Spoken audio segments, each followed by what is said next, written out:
தம்பி உனக்கு நான் எப்ப போன் போட்டு நீ எப்ப வர? காலையில இருந்து பிச்சைக்கார மாதிரி வீட்டுக்கு வெளியே உட்காந்துருக்கேன். வர டைம் ஆயிடுச்சு. இல்லண்ணே, தாஜ்மஹால்ல லைட் பீஸ் அடிச்சுச்சுண்ணே. அதை மாட்டி விட்டு வர்றதுக்கு நேரம் ஆச்சு. தம்பி நக்கலா? நக்கல்ல விக்கல்ல, தண்ணி விடுங்க. நான் எந்த ஃபேன் ஆக மாட்டேங்க. தாஜ்மஹால்ல ஃபேன் இருக்கு தெரியுமா? அதோட இருக்கிறது இந்த ஒத்த ஃபேன். இதுதான் வேலை பார்க்கணும். வேலை பண்ணலாம்.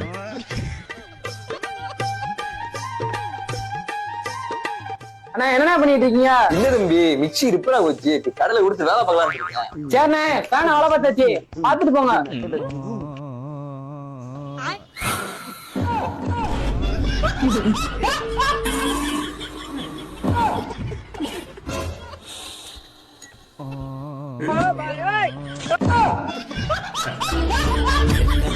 தோலச்ச என் நெஞ்சுக்குள்ள ராட்டினங்கள் சுத்துற